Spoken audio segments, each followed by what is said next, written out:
I was very new to this. I'm not perfect at all, but what I am is passionate, and I do hope to learn and become better. So some of the things that I have learned in my short months here is do your research first. Don't expect someone to share their story. Your curiosity does not grant you access to their personal experiences. If there's something you want to learn, try to do your research, ask questions respectfully without an expectation of an answer. I see some nods, okay, good.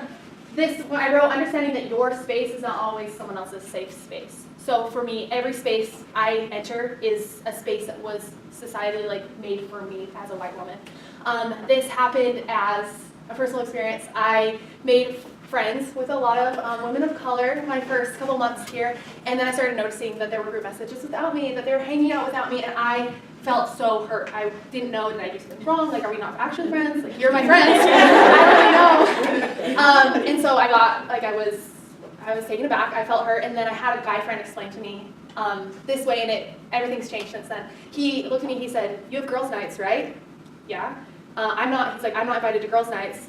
And I'm like, "You're right. I have so many guy friends that I love, are some of my best friends, but I don't those are spaces for me and my girls, and that doesn't mean anything against them. That doesn't mean I don't want to be their friend. That doesn't mean I don't respect them and want them in my life." And from that moment on, I've realized that some of my friends, they need their space. They want to be with other people of color, and that's okay. And it's not about me, Susan, right?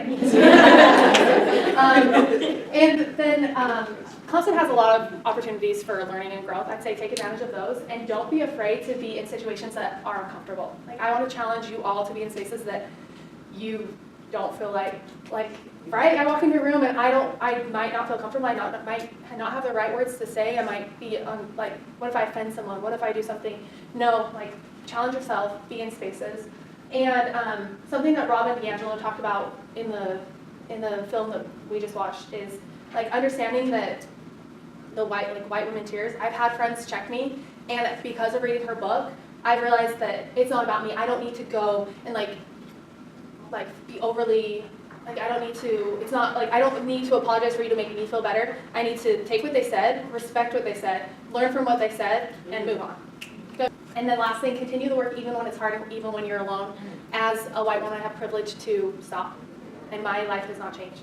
The society is set up to cater to me, make me comfortable, but being an ally doesn't mean they take the easy road. Because my friends are living day to day, this is their reality. So just because I have the opportunity to check out, doesn't mean that that's appropriate. And then also, even if I didn't have my friends here, right, I leave, I go back, maybe my social circle changes, that doesn't mean that it's time for me to stop.